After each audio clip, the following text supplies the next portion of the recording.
Fear, the faceless Demiurge. Fear are continuous undercurrents of time. It is a technology that by its definition pertains to applications of knowledge, that in this case is in reference to the meta-functions of the mind. Therefore, as a practice, we must ascertain what is the mind. The technologies of fear are continuums of time, guarding the gateways that lead into the subconscious. They are the frequencies of radical emotions which have become shadows. As shadows they hide just beyond the light of the mind's limits to what it already knows, but which that are whom, unperceived in our darkness, worshippers of a demiurge. The demiurge in mythology are the archetypal rulers representing the sea serpents of the ethereal skies. Allegorically, they maintain the 7 dominions over and above the sedimentary planes of the third dimension, capturing any transcending souls that are born out of the basins of earthly soils. Metaphorically, life are attempts of minds that brave the perilous atmospheric swims whereby the courageous will follow refractions of light emanating from surfaces leading to new worlds, but without being cast down by the weighted spells of the archons that as their punishments to us means to be consumed by its demons. Conceptually, this myth is a logic pointing towards narrow bandwidths of electromagnetic frequencies that associates itself within our thoughts, as if its perceptions were believed as our own cognitions, whereas these are subliminal ideas of fear that are placed in our minds. Fear are frequencies holding wireless thresholds, occupying the surface areas of the mind's empty spaces just above Earth's mirrored horizons. These are the many horizons of our imagination as resonances of the divine light, permeating down through all of Earth's ethers as elevated awareness. Dark frequencies of course will have an invisible influence, like climates of ethereal persuasion of archonic entities that are able to manipulate our atmospheres as a means of subtle mind control. At this point, we can appreciate that myths are not too far a stretch from an actual truth. This then is the allegory of mythologies, of the spiritual quantum worlds within worlds. The facelessness of fear. Fear is an elusive process of technologies attenuating and amplifying carrier signals connected to the brain, which influence the mind. Metaphorically, there are those of us who will happily hold thought patterns of these transient paths, against those who will buck the trend like wild animals, refusing to be controlled. However, these people will not understand why they are so resistant, because its knowledge, which is not mysterious by any means, is made to become esoteric, as it offers influential advantages to the obscured enemies that hide in the shadows. The deities who built this physical domain appear predatory. They cannot account themselves in this physical existence as evidence of their oppressions, for in ancient texts, their origins are locations folded elsewhere outside positions of our time. Their influence, however, employs peoples to their cause as envoys that operate in the same elusive manner, hence, their cowardice. The objective in the stories of a demiurgos is the archontic strategy to harvest human souls bound to earthly worship. By obscuring the transcending single eye of the mind, humans are preyed upon spiritually by demons. This represents the types of parasitic entities that resemble the lower end of human behaviors, that wear beings whose minds that have been covered in dark influence are narrow transmissions where they act out malaise, as if those thoughts are in their character. Fear is shapeless, it is formless, and where there is darkness in any mind it will be mirrored in our thoughts. Fear is so efficient that it need not hurt us physically, where instead it adopts sinister methods of manipulation that are so convincing we believe that its darkness is within us. The illusion. Its cunning, at one extreme, presents itself as illusions of death, whilst at opposite polarities it offers theological and spiritual escapes as interventions to reach an alternate paradise. These are the interventions of mental tyranny that will have countless mediations posing as human salvation. The deliverance itself are elaborations of the same illusion of death, but mirrored in the mind as opposite hopes. Their solutions are pitched through trends of time, eventually trapping all of us, by keeping every soul locked within labyrinths created by the mind. Ethereal entities of fear will skillfully evoke imagination and creativity, whilst we the helpless and blind, willingly fulfill their narratives with our experiences and thoughts. To them our thoughts are the equivalent of metaphoric autobiographies, where our emotions are a catalogue of spatial Rorschach blots in the form of ink signatures. Through our stamped memories, they flick through our experiences as if they are turning through pages of time frames, where they can jump through different volumes in the chapters of our lives. Whereas we, in our beliefs, are locked within their given matrix. To them, our souls provide the contents to every narrative, and our minds provide the index to our own books of destiny. Our lives are given themes as projects where each book is titled fear, the religions to the idol worships of the Demiurge. These dark narratives are merely misapprehensions in our choices to accept the absence of the light, where the darkness of our thoughts is meticulously poisoned by venoms which through us can muster the worst evil. Fear forcibly commandeers the collective carrier signal of our emotional resonance.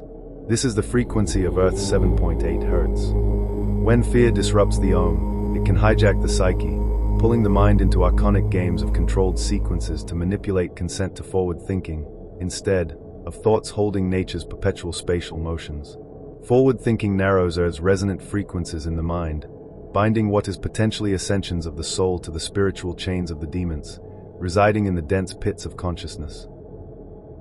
The vessel. Using our memory, they influence emotions with illusions of distant happiness and pleasures, turning every slave of mind and body into their vessels. Here, the Demiurge also uses the memories of our fears, where its archons chase us through paths of time which ultimately lead towards their traps. But where there is no compliance from us, or if there are greater experiences that benefits them through larger sensual samples of this world, through sacrifice of human emotions, then fear's potions will be pushed to their extremes. The gods of fear cannot feel this world directly as human experience, so through our avatar bodies in their stead, emotions will provide a tangible sense to feel this third dimension. Every emotional experience is optimized with a need to accentuate the presence of every feeling, by which any earthly means needed to achieve the desire is of no cost of consequence. We are the physical versions of their ethereal virtual realities, where emotions are the carrier signals that through multiple dimensions is a wireless power supply. Transmissions that amplify fear, in this instance, are used as powerful mental, emotional, and physical anesthetics. Whilst numbed by the memories of experiences that induce fear, emotions are shaped into and across sliding scales of different types of paralysis. Trauma, depression, anxieties represent volumes of fear, as levels of uncontrollable losses in neurological impedance, mistaken as anger, nerves, or apprehensions commonly referred to as a type of possession. Open time, attenuation and amplification of the mind. Emotional resonance is the equivalent of electrical transductions in power, but as an energy where +10 could be classed as extremes of fear, whilst -10, in its opposite, can be classed as love. The doses of fear ingested by us is determined by the size of temporal windows of time that act like trinary wormholes. Trinary wormholes are held in the fourth dimension of the mind, stabilized across the three axes of three-dimensional augmentation of life, i.e. creativity and imagination.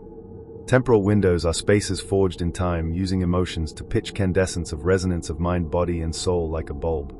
By pitching cognitions of time in the mind, archons and demons can manipulate quantum entry points of time into our realm. If they require bigger portals into the third dimension, they can simply induce primal, uninhibited, and animalistic physical behaviors, increasing access points through us.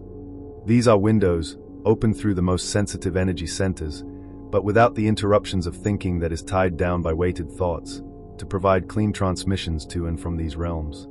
Chakras and energy centers. The single eye of the brain, in the mind, and the heart, of our hearts of the soul are immobilized, so that the chakra of our root can be overruled by the archons and demons who, just beyond conscious thought, dominate the frameworks of the human body. This organic biotech is the basis of human synthesis that the archons and demons use, which by way of our biology is the overstimulation of the adjacent sacral chakra positioned above the root energy center. Archons are not necessarily evil, but their rule is one that comes from physically heavy and primordial powers. Their urge of the flesh is used to convincingly manipulate our world. In return, we as willing volunteers erect effigies of their dominance across the lands that our heavy souls can only idolize as fear through our own self-idolatry.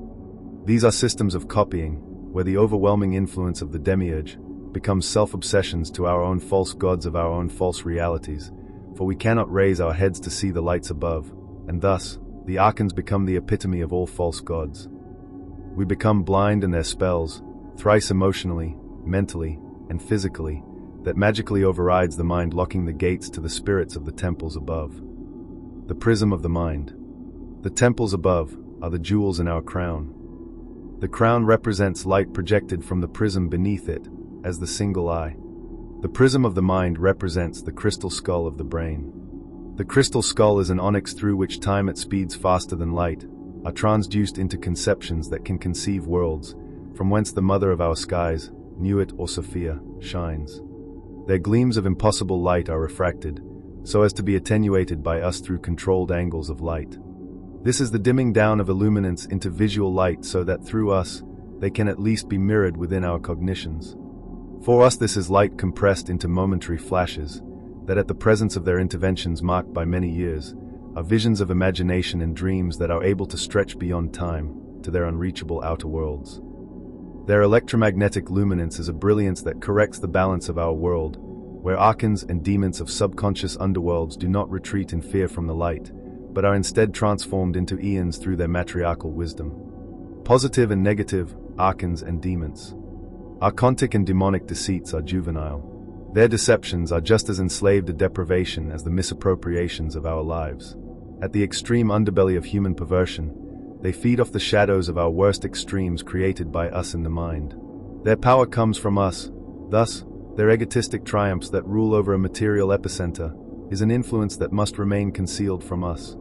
But if humanity can awaken to the bewitchment of their spells and curses, their chains can be swiftly broken where the blinds to veils of darkness will retract, opening to the skies above. It is decreed that we are the custodians of earth and therefore have dominion over this physical plane and must protect the third dimension from evil. But if we can illuminate the mind, fear's energy, that was once programmed to find weakness in our thoughts, in truth, will represent divine powerful probabilities, if we can befriend fear. Angels and demons, eons and archons in their different forms, instead represent north and south, east and west and positive and negative poles. Their opposing conflicts are the convergences of poles and extremes that meet along central timelines where their three axes meet. These are timelines of the third dimension where awareness and consciousness greet each other at the middle ways of the mind. The middle way is a central point of time, called F.E.A.R, the Demiurge. If we have a body and its spirit, with a dispassionate brain with the language of mind as its middle way, then, equally, there will be a dispassionate middle way between the angels and demons, and eons and archons, that as a mediator will balance the benefits of harmony from both sides, like a modulator influencing the alternating currents of electricity. Therefore, any system pertaining to one side over an opposing other, by definition is an archonic or demonic intervention of monopolized systems, biased to the worships of fear that preys on weakness for emotional entrapment and mental slavery. That biased system is a demiurge. The demiurge is an archetypal reference to hierarchical systems of time.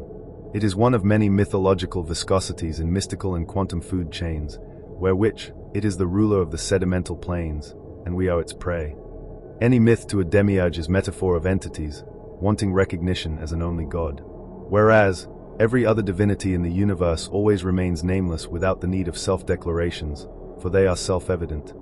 The demiurge wants to be worshipped, but without any opposing extremes of its own duality.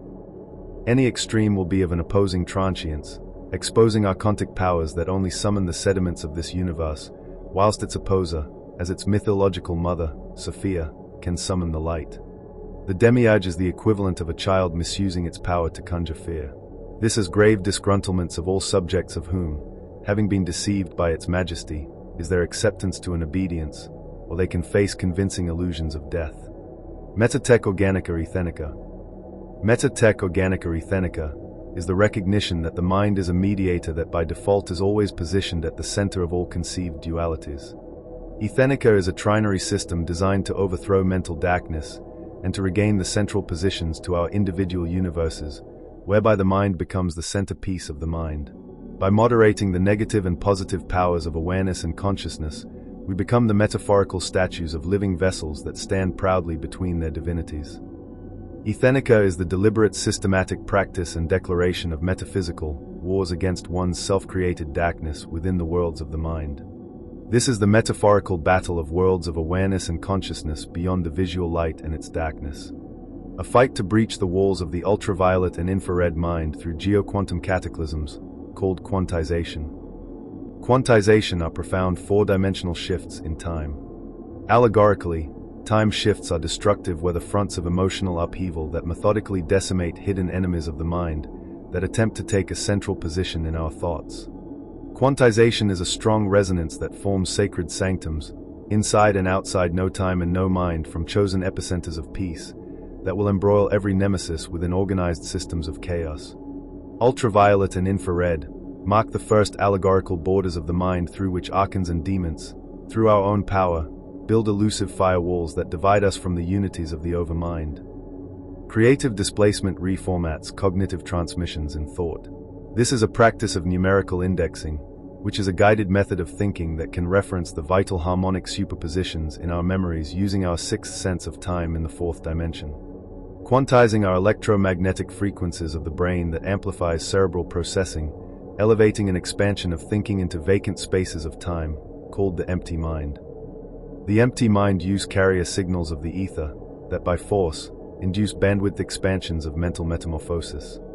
Through the balanced disciplines of the self, we can creatively bridge extremes, benefiting from endless shifting scales within alternating carrier signals.